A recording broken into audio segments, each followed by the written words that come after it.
প্রিয় দর্শক, লন্ডন বাংলার নতুন আয়োজন সফল ব্যক্তিত্ব অনুষ্ঠানটি নিয়ে আমি আজকে আপনাদের সাথে আছি। পুরো অনুষ্ঠানটি জুড়ে আমি রওশনা রানীপা আপনাদের সঙ্গে থাকব। আপনাদেরকে নতুন বছরের প্রীতি আর শুভেচ্ছা জানিয়ে অনুষ্ঠানটি শুরু করছি। আমার সাথে আজকে এমন একজন সফল ব্যক্তিত্ব আছেন, সফল নারী আছেন, যিনি ফ্যাশন ডিজাইনার, এন্টারপ্রেনার, বিবি প্রোডাকশনের ফাউন্ডার। তিনি শুধু তাই নয়, তিনি পুরো বিশ্বের দরবারে বাংলাদেশকে রিপ্রেজেন্ট করেছেন। তিনি হচ্ছেন আমাদের সবার প্রিয় মুখ, সবার পরিচিত বিবি রাসেল।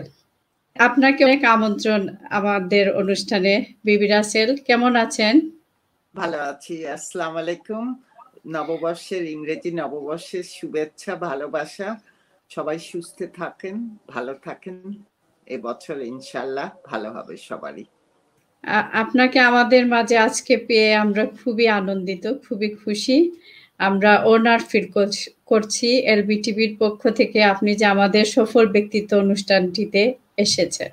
আমি আর কথা না বাড়িয়ে জানতে চাইব, আপনার যে ফ্যাশন ইন্ডাস্ট্রিতে আপনি যখন কিভাবে আপনার বিচরণ, আপনি কিভাবে এসেছেন, শুরুটা কিভাবে? আসলে আমি একটা বাঙালি মেয়ে, বাংলাদেশেই আমার জন্ম। আমার জন্ম চট্টগ্রামে, আমার মা ঢাকার, আমার বাবা নর্থ বেঙ্গল রংপুরের।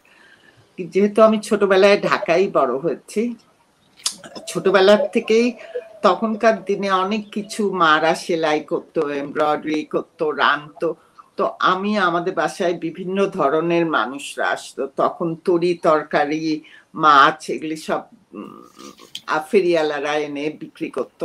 তো ওরা যে কাপড় পরতো, যে কালার কম্বিনেশন, গামছা, লুঙ্গি, এগুলি দেখে আমার কিন্তু, আমি পড়াশোনা করতাম পাস করার জন্য। আমার বড় আর ছোট দু বোন আছে, ওরা পড়াশোনায় খুব ভালো ছিল। আমি বেশি ভালো হতে চেতাম না, কেন আমি কিছু একটা করতে চেতাম।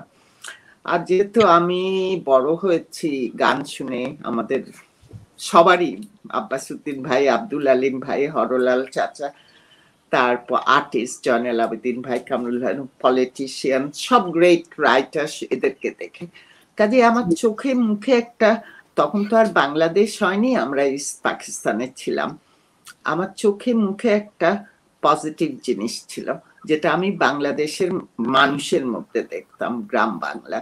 তো আমি যখন কিছু একটা অন্য, ডক্টর ইঞ্জিনিয়ার হতে চাইনি, অন্য কিছু পড়তে চেয়েছে, আমাদের তখন চারুকলা আর্ট কলেজ ছিল, এখন এটা ইউনিভার্সিটি। আমি সেটাও না, ছোটবেলার থেকে অনেক ভালো করে আঁকতাম টাকতাম। আমার বাবা একটা বই এনে দিয়েছিল শ্যানেলের, আমি ফ্যাশনে পড়তে চেয়েছি। আর যেহেতু সুযোগ ছিল না, আমি লন্ডনে গিয়ে এটা পড়াশোনা করছি। I am a graduate from London College of ফ্যাশনে। Then I am also a fellow from London Art University. তো আমাকে স্বপ্ন দেখিয়েছে, স্বপ্নটা খুব ইম্পর্টেন্ট। আমি সবসময় ইয়াং জেনারেশনকে বলি, স্বপ্ন দেখবে, স্বপ্নের পিছনে, স্বপ্ন কিন্তু দিনের বেলাও, আমি দিনের বেলাও স্বপ্ন, দিনের বেলা স্বপ্নটা থেকে যায়। তো আমার স্বপ্নটা আমার সঙ্গে বড় হয়েছে। আমি জানি কেন আমি বিদেশে গেছিলাম, কেন আমি ফ্যাশনে পড়েছিলাম। বাংলাদেশ একটা দেশ না, সেই সময় ব্রিটিশ আমলে, মোগল পিরিয়ডে আমরা এক টুকরো কাপড় বানিয়েছি, যেটাকে মাসলিন বলা হয়।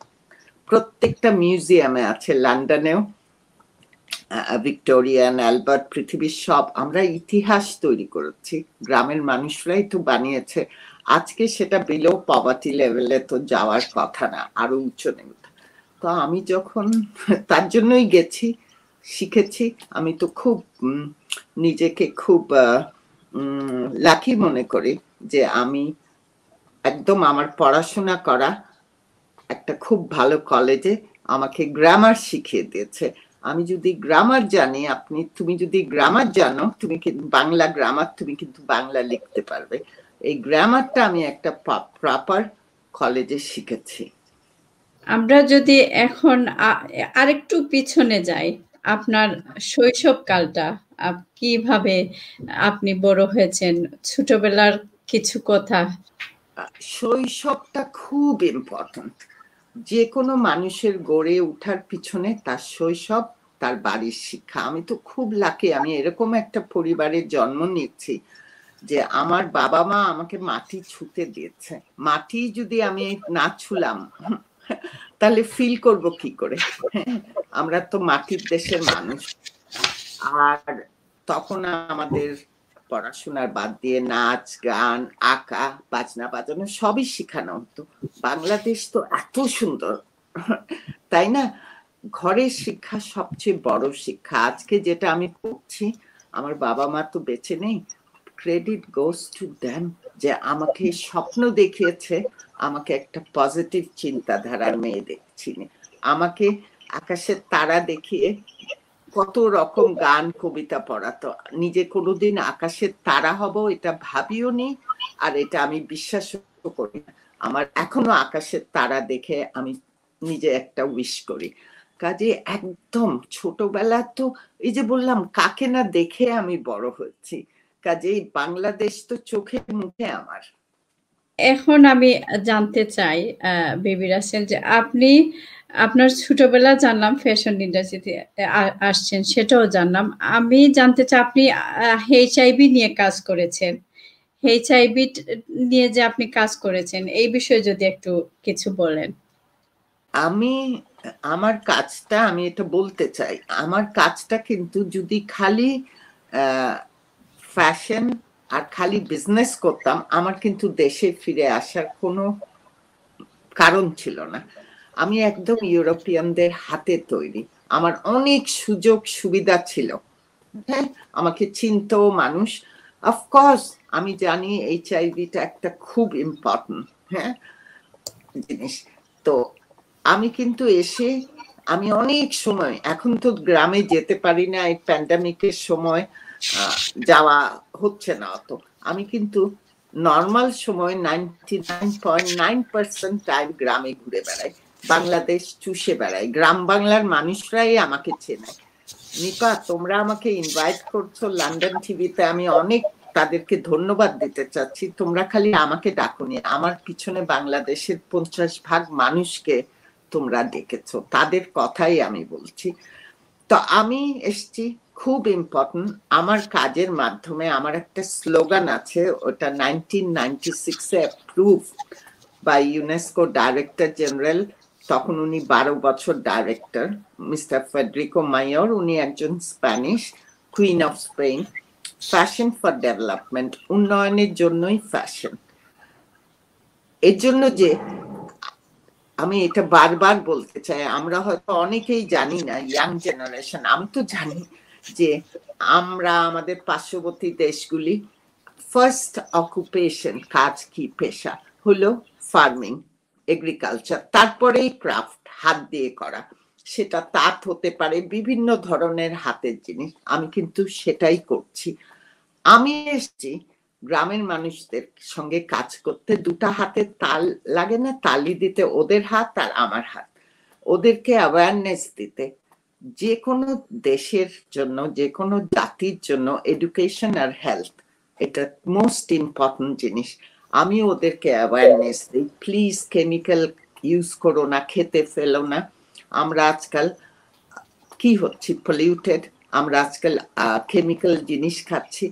আরেকটা জিনিস, এই প্যান্ডেমিক আমাদের আঙ্গুল দিয়ে শিখিয়ে দিয়েছে আমরা কত ইনহিউম্যান হয়েছে। আজকে কিন্তু মানুষ ঘরে থাকছে, তাদের মুরব্বীদের রেসপেক্ট করা শিখছে, ফ্যামিলি ইউনাইট শিখছে, রাস্তাঘাটে জিনিস ফেললে ময়লা করছে না কেন। প্যান্ডেমিক সবখানে, developed country, under develop, Hindu Muslim খ্রিস্টান সবার কাজে আমাদের জানতে হবে আমরা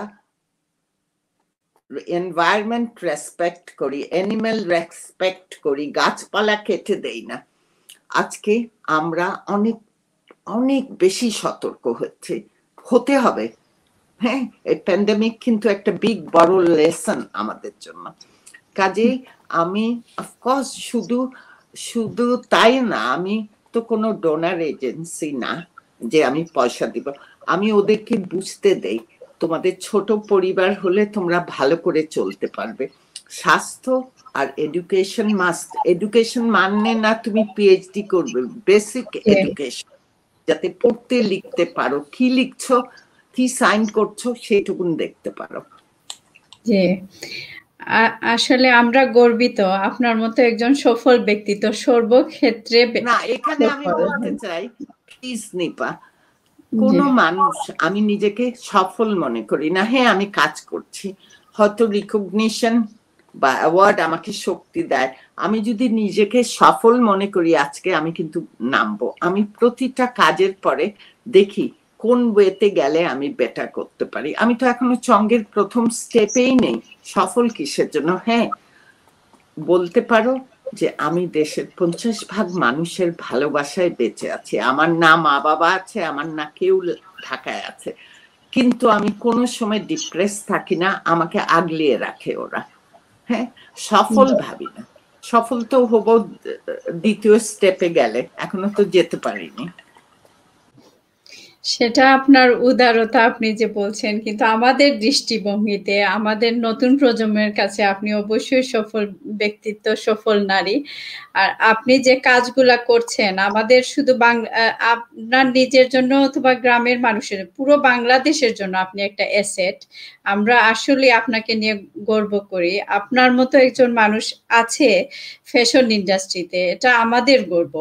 আপনাকে কতটুকু মূল্যায়ন বাংলাদেশের লোকজন দিচ্ছে আমি জানি না, কিন্তু পৃথিবী জুড়ে আপনার সবাই আপনাকে চিনে সফল ফ্যাশন ডিজাইনার হিসেবে। আপনি মডেলও ছিলেন, আপনি এগুলা আমি জানি, সবাই জানে। এখন আমি আমি আমি যেটা জানতে চাই, দর্শকরাও জানতে চায় যে আপনি তাঁত শিল্প নিয়ে কাজ করছেন। আপনি 100,000 তাঁতিকে তাঁতির জীবনটা বদলানোর জন্য, উন্নয়নশীল করার জন্য কাজ করছেন, ইউনেস্কোতে কাজ করছেন। সে বিষয়ে যদি আমাদেরকে একটু বলেন। প্রথমেই বলতে চাই আমি মনে প্রাণে বিশ্বাস করি তোমরা, তোমাদের পরে প্রজন্মই হল ভবিষ্যৎ। আমি কেন হাতের তৈরি কাপড় দিয়ে, এই যে বললাম তোমাকে, আমরা হাতের তৈরি কাপড় দিয়েই কিন্তু ইতিহাস তৈরি করেছি। এখন যেরকম তুমি ম্যাকডোনাল্ড, কেনটাকি এগুলি খাও আর নিজের রান্না, মার রান্নার মধ্যে একটা ডিফারেন্ট আছে। আমি জানি হাতের তৈরি কাপড় দিয়ে আমাদের বিট করা খুবই ডিফিকাল্ট। আর আমি যদি খালি মেশিনের তৈরি আর বিদেশি কাপড় দিয়ে কাজ করতাম, আমি কেন ফিরে এসেছি? আমার তো কোনো অসুবিধা হতো না। বাইরে আমাকে যেহেতু চিনতো, আমার স্পন্সর থাকতো, ব্যাংক আমাকে লোন দিত, সবকিছুতে আমি তো ফিরে এসেছি। আর তুমি বললে হ্যাঁ আমি একটা প্রফেশন করেছি মডেলিং, হ্যাঁ অনেকে বলে ভালোভাবে করেছি, কিন্তু কিন্তু এটা আমার স্বপ্ন ছিল না। আমার মডেলিং এ মানুষ বলে অনেক বড় বড় কাজ করে, এক ফোঁটা সাকসেস যদি হয়ে থাকে মানুষকে আমি সারপ্রাইজ করতাম যে আমি একটা বাঙালি মেয়ে এই ফ্যাশনে পরে মডেলিং করছি। I owe this to my nation. আমার বাবা মাও আমাকে দেশপ্রেমের ইনজেকশন দিয়ে দেয়নি, সরকারও আমাকে ডাকেনি, দেশবাসীও ডাকেনি, আমি নিজের টানে এসছি যে আই ও দিস। যারা আমাকে স্বপ্ন দেখিয়েছে, যারা আমাকে সবকিছু করার জন্য আজকে মোটিভেট করেছে, ইন্সপায়ার করেছে, তাদের জন্যই ফিরে এসেছি একদম নিজের ইচ্ছায়। তো আজকে যে আমি বলি হ্যাঁ আমি চঙ্গের প্রথম স্টেপে নেই এখনো, যেই ভালোবাসা এতগুলি মানুষের পেয়েছি, আমার তো কোনো সময় একটা স্লিপিং ট্যাবলেট খেয়ে ঘুমাতে হয় না। আমি আমার বাড়ি ঘুমাতে যাই গুলশানে, আমার অফিস হলো মতিঝিলে। ঢাকার ট্রাফিক তুমি জানো, যেতে আমার 2 ঘন্টা লাগে। আমি বাসায় যাই একদম রাতে ঘুমোতে, আমার নিজের কাজ আমি করি, এগুলি কোনো কমপ্লেন নেই। আমি তো I am train by the European. এই শিক্ষাগুলি ওখান থেকে শিখে এসেছি যে আমার 5টা লোক নাই যে আমার কাজ করে দিবে, আর আমি চাইও না ওয়েস্ট করতে পয়সা, আমি সেটা আমার কাজে ঢালতে চাই। কাজেই জি, পরবর্তী ছাড়া মেশিন মেড কাপড় দিয়ে আমি জানি আমি পার্শ্ববর্তী দেশগুলিকেও বিট করতে পারবো না। কিন্তু হাতের তৈরি কাপড় দিয়ে তাঁত বা অন্য অন্য অ্যাক্সেসরিজ পাট এগুলি দিয়ে আমি পারবো, যার জন্য আমি এই সেক্টরটাকেই ধরে আছি। জি, আমি পরবর্তী প্রশ্নে যাওয়ার আগে আপনার একটা কাজ দেখে আসতে চাই, একটা ভিডিও ক্লিপ দেখে আসতে চাই। আপনি যে অনেক কাজ করছেন, একটা আমরা দেখি। কোন ঘরে গো খুলে দিল দ্বার, আজি রাতে সূর্য ওঠা সফল হলো কার, রইল হকপাট ভেঙে ফেল করলে লোপাট, রক্ত জমাট শিকল পূজার পাষাণ বেদি, ইচ্ছা করে বরান্ডারে গামছা দিয়া বাঁধি, ইচ্ছা করে Kolkata witnessed a historical event on 7th of March 2018.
Tohar, the acclaimed folk band, on the 7th of March 2018.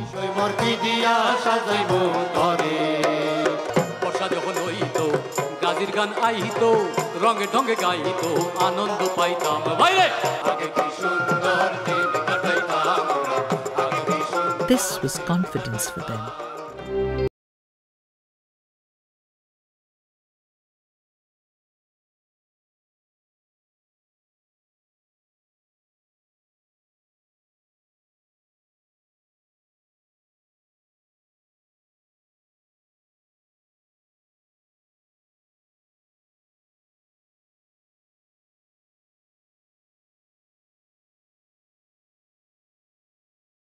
আপনাকে we are so proud of you.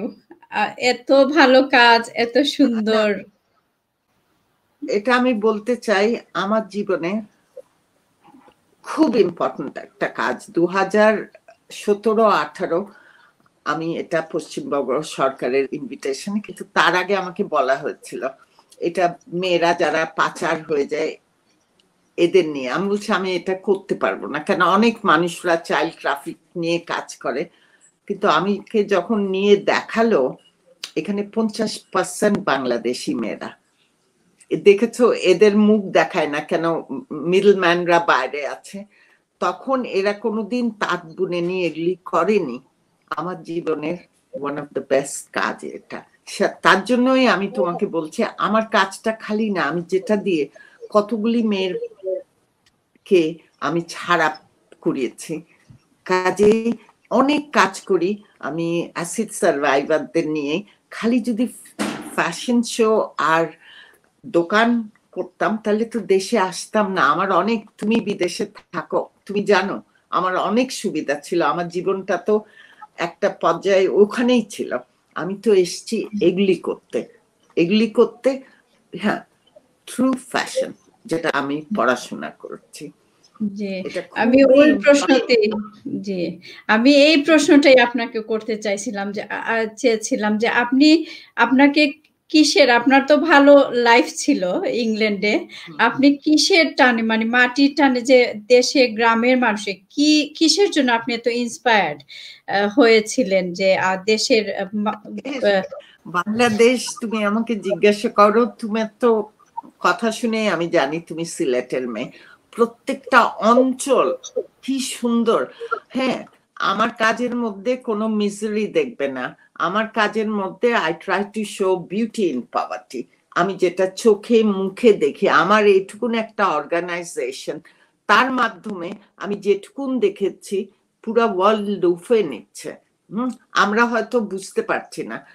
এটা যদি তোমরা এক্সপ্যাট্রিয়েট যারা বিদেশে আছো তারা যদি বুঝতে পারো বাংলাদেশের কি সম্বল।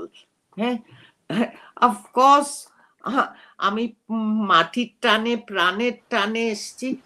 আর কোথায় কোন দেশে গেলে আমি সেই দেশের 50% মানুষ আমাকে মাথায় উঠায় রাখবে। বাংলাদেশে আমি বললাম তো আজকে আমি রাত পর্যন্ত কাজ করব। সবাই জানে গ্রামের বাসায় গিয়ে আমার নিজের কাজ করতে হয়। কেউ রেঁধে রেখে দিয়ে যায় যে আপা ভাত, আর আমি একদম পুরা ভেজিটেরিয়ান। তো তরকারি রেঁধে এগুলি কে করবে? ভালোবাসা বোধহয় আমি, হ্যাঁ সেটা কিন্তু আমি যেসব অঞ্চলে গিয়েতে কাজ করেছি, পার্শ্ববর্তী দেশ বলো, ল্যাটিন আমেরিকা বলো, সেন্ট্রাল এশিয়া বলো, সবাই গ্রামের মানুষের জন্যই বিবির আসল। জি, আপনার এই আত্মত্যাগের বিনিময়েই আপনি এগুলা পেয়েছেন। এই যে গ্রামের মানুষের যে ভালোবাসা, আপনি নিজেও ভালোবাসাটা দিয়েছেন, দিয়ে যাচ্ছেন, বিসর্জন দিয়েছেন ওনাদের জন্য আপনার, এবং এই জন্য ওনারও দিচ্ছেন। আমি যা দিয়েছি তার থেকে অনেক অনেক অনেক বেশি পেয়েছি। জানো, এই প্যান্ডেমিকের সময় অনেকেই আমাকে ট্রাই করেছে, যেহেতু আমি ইউনেস্কোর গুডউইল অ্যাম্বাসেডর, দেশ থেকে বাইরে গেলে হয়তো আমার চিকিৎসা জানে, আমি আমার পয়সা খরচ করে একটা বড় ডাক্তার দেখাবার সামর্থ্য আমার নেই, কিন্তু এই সময় আমি যাইনি। এই প্যান্ডেমিকের সময় হ্যাঁ আমি জানি যে আমার সবাই ছেলেরা বাইরে, সব বাইরে, কিন্তু আমাকে ওরা বাঁচিয়ে রেখেছে। আমি কোনো সময় আমার ডিপ্রেশন এই ভোকাবুলারি আমার ডিকশনারিতে নেই। আমি যখন তখন কিছু একটা গান শুনি, এমন একটা কাজ করি। আরেকটা বলতে চাই যে এই সময় এসে তুমি যদি আমাকে মানে 2020 প্রথম দিকেও বলতে আমার সঙ্গে অনলাইনে, আমি বলতাম সময় নেই। আমি জানি আমি 3 ঘন্টা কাজ করলে কারো জীবন চেঞ্জ করতে। এখন তো আমি অনলাইনে শিখছি, এই বয়সে এসে ডিজিটালি শিখছি কেমন করে কি করতে হয়। এটা একটা লেসন, শেখার কোনো বয়স নেই, অনেক কিছুই শিখেছি। আমি জানি আপনি অক্লান্ত পরিশ্রম করেন, আপনি এত ব্যস্ততার মধ্যে আমাদেরকে সময় দিয়েছেন, দর্শকরা কিছু জানতে পারলো সেটার জন্য। তোমরা যে আছো, হ্যাঁ তোমরাই ভবিষ্যৎ, তোমরা যে যদি সাপোর্ট করো, তাই না? আমার প্রতিষ্ঠান একদম নিজের পয়সায়, আমার যত অর্জন আর্ন করেছি সব আমি ঢালছি। আমি কোনো এনজিও না, উইথ দ্য অল রেসপেক্ট, কিন্তু এত যে লোক আমাদের দেশে, কই কোনোদিন কেউ তো এগিয়ে এসে নাই এই মেয়েটাকে স্পন্সর করি। হ্যাঁ এখন যেহেতু আমাকে ডিজিটালি দেখে, এখন করছে আমেরিকার থেকে, মানে করছে যে এই শিল্পগুলিকে এখন বাঁচাতে হবে। আপনি যে তাঁত শিল্পকে আধুনিকায়ন করছেন, দিনের পর দিন তো শুধু আধুনিক হচ্ছে, সেই সম্পর্কে কিছু বলবেন যে আধুনিকতা মানে যে করে যাচ্ছেন। তাঁত শিল্প তো আমাদের অনেক পুরনো ঐতিহ্য। হ্যাঁ, এটা খুব ইন্টারেস্টিং এন্ড খুব ভালো একটা প্রশ্ন নিপা। আমি কোনো ট্রেডিশনাল ওয়েতে বুনন চেঞ্জ করি না। যেমন তুমি তোমার মা বা নানি বা মুরব্বীদের কাছে যে রান্নাটা শিখো, হয়তো তুমি শিলপাটে বাটো না, তুমি গ্রাইন্ডারে মশলাটা বাটো, কিন্তু একই রকম ইনগ্রিডিয়েন্ট। আমি ট্রেডিশনাল ওয়ে উইভিং চেঞ্জ করি না। কেন? এটা খুব ইম্পর্টেন্ট এই আর্টটা। আমি চেঞ্জে আনি। আজকাল দেখো মানুষ, দেখো তুমি কি সুন্দর একটা রং পরেছো, ডাইভার্সিফাইড করি। সবাই তো বাংলাদেশের মতন 6 ঋতু না, যে কালারগুলি পড়বে সিম্পলিফাইড করি, ডিজাইনে কাটে সিম্পলিফাইড করি, বুননে সেমি, কিন্তু একটা কাপড়ের মধ্যে 10টা রং দেই না, আমি কালারে সিম্পলিফাই করি, রঙের মধ্যে কেমিক্যাল যেগুলি খারাপ সেগুলি ইউজ করি না, প্যাটার্নের মধ্যে সিম্পলিফাই, ডিপেন্ড আমি কোন দেশে কাপড়টা, যদি বাংলাদেশের জন্য আমরা 6 ঋতুর দেশ, আমরা ওরকম করে, যদি এইটা আমি ইংল্যান্ডে পাঠাই অন্যরকম কালার, বা স্পেনে আবার অন্যরকম, ইটালিতে আবার অন্যরকম, কিন্তু ট্রেডিশনাল ওয়ে অফ উইভিং আমি চেঞ্জ করি না, প্যাটার্নে চেঞ্জ করি, কালারে ভ্যারিয়েশন আনি। জি, আমি দেখেছি আপনি 2018-এ 2016-এ যে ফ্যাশন শো গুলা করেছেন। আবার বলো, তোমার কথাগুলি কেটে যাচ্ছে। জি, আমি দেখেছি আপনি 2016-এ যে ফ্যাশন শোটা করেছিলেন, তারপর 2018-এ করেছেন, ওগুলা খুবই সুন্দর, খুবই আধুনিক, মানে বিশ্বের যে কেউ এটা পছন্দ করবে, সেটা আমার বাইরে পড়া দেখে আমি আজকালকার ছেলে মেয়েরা কিন্তু একটু মডার্ন চায়, উইথ দ্য রেসপেক্ট। বাংলাদেশের জন্য করতে হলে দেখো, তুমি হিজাব পরেছো না, আমার নানি দাদিরা মুখ ঢাকতো একরকম করে, তুমি কিন্তু এটাকে মডার্ন কালারে নিয়ে এসছো, আজকে কালারফুল পড়ছো, সেটার মধ্যেই যে মডার্ন হিজাব, তুমি সবই ঢাকছো কিন্তু কালারের মধ্যে বা তোমার স্টাইলিং এর মধ্যে ডিফারেন্স, সেটাই আমি করি। এখন আমরা আপনার একটা ভিডিও ক্লিপ দেখে আসবো, সেটা গামছা ফ্যাশন, ভিডিও ক্লিপটা একটু দেখি।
বাহ, খুবই সুন্দর, খুবই আমি বলতে চাই,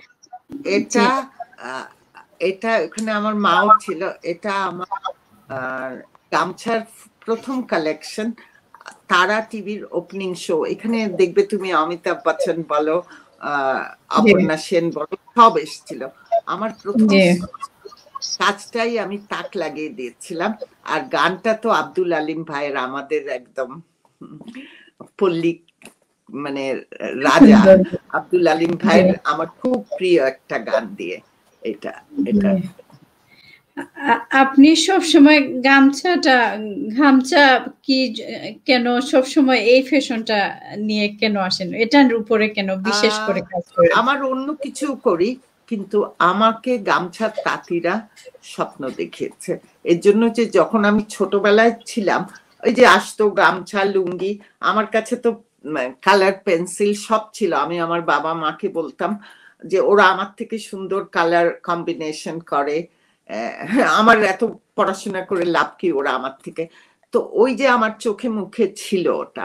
তারপর তুমি দেখবে আমাদের মুক্তিযুদ্ধে সব গামছা কোমরে বাঁধা, গামছা মাথায় বাঁধা, আর আমি ছোটবেলার থেকেই দেখেছি সুফিয়া নানি, আমি যাদেরকে দেখে বড় হয়েছি, গোসল করে গামছা মাথায় দিত আমার মা। গামছা আমার one of the best seller. আমি খুব লাকি, পৃথিবীর বড় বড় মানুষগুলি এটা প্রমোট করেছে, অ্যান্টোনিও ব্যান্ডেরাস সামথিং।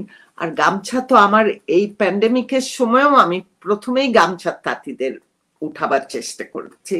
এটা খুব কালারফুল, 100% কটন। তুমি শরীরের সঙ্গে দিলে মানে কোনো ইরিটেশন হয় না। হ্যাঁ হ্যাঁ, গামছা আমার সবসময় থাকে, আমার বেস্ট সেলার গামছা আর রিক্সা। কিন্তু আমি অন্য করি, কিন্তু গামছা is the best seller for me. আমি এটাও দেখেছি আপনি সবসময় আমাদের দেশের ঐতিহ্যবাহী গানগুলা, ফোক সং গুলা দেন। আমি এটা খুব খেয়াল করেছি প্রতিটা ফ্যাশন শোতে। তার কি বিশেষ কোনো কারণ আছে?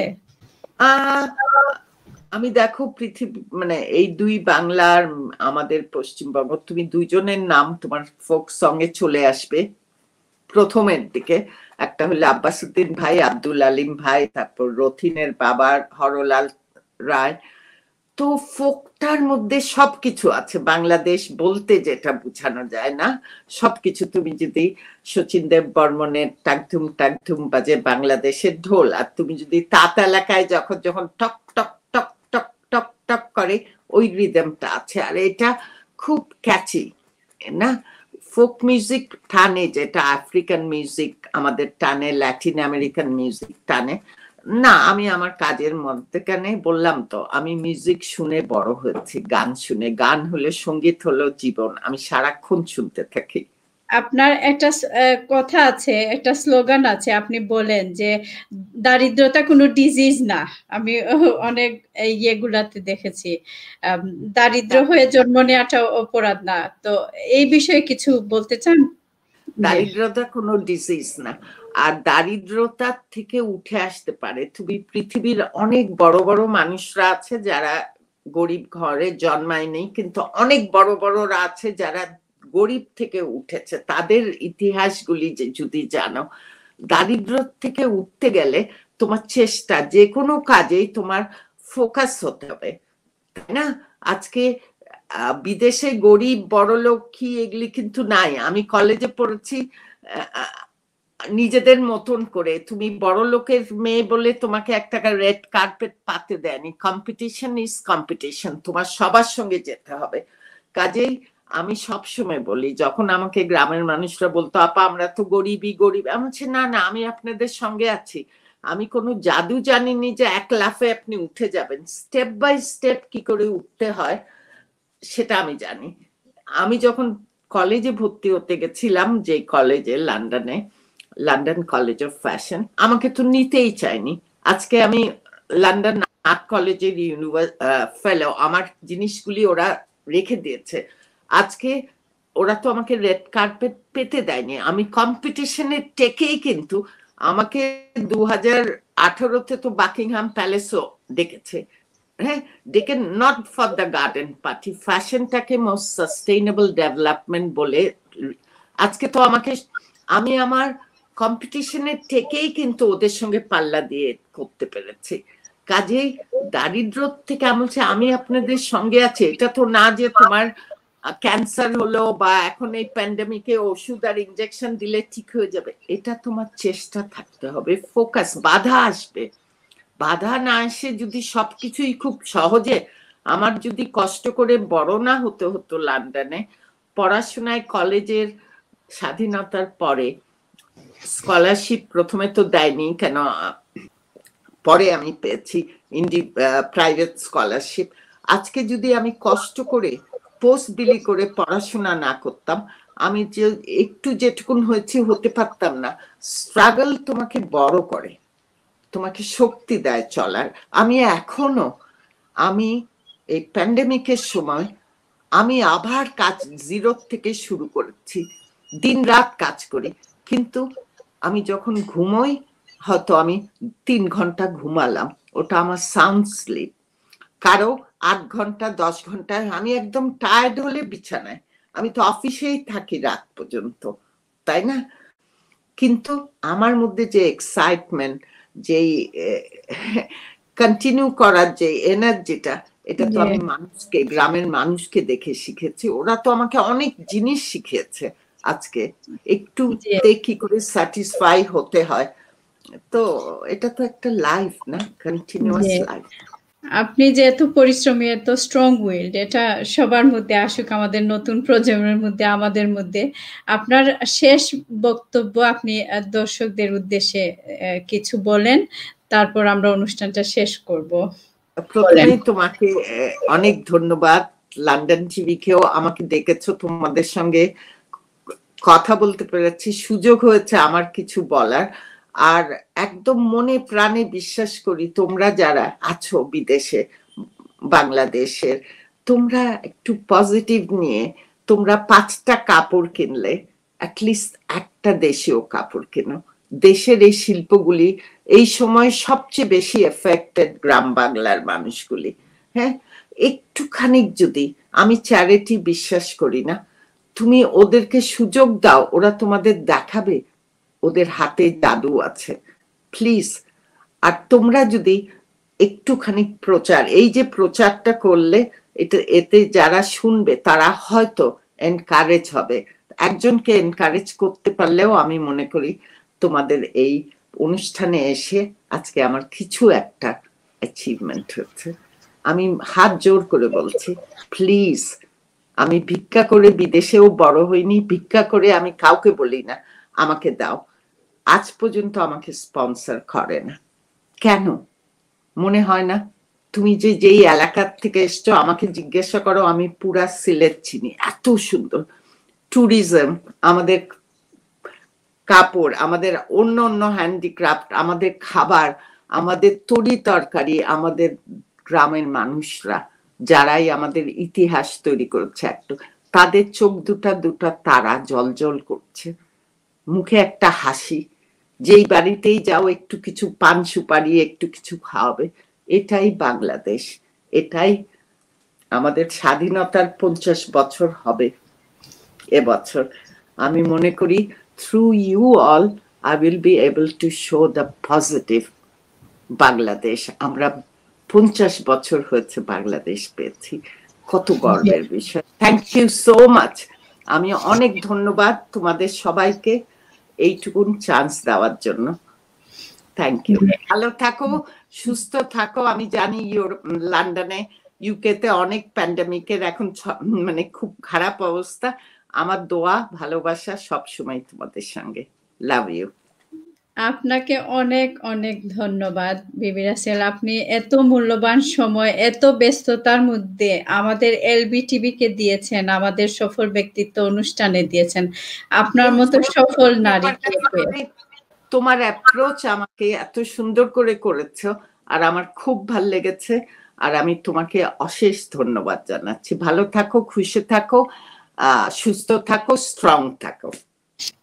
ধন্যবাদ আপনাকে। আপনার দোয়া আমার কাছে আশীর্বাদের মতো, দোয়া করবেন। প্রিয় দর্শক, বিবি রাসেল আপনাদেরকে যে মেসেজটি দিয়েছেন, আপনারা যদি বাংলাদেশের দরিদ্র মানুষকে সহযোগিতা করতে চান, তাহলে তাদের হাতের পণ্য কিনুন, সেটাই হবে বড় সহযোগিতা।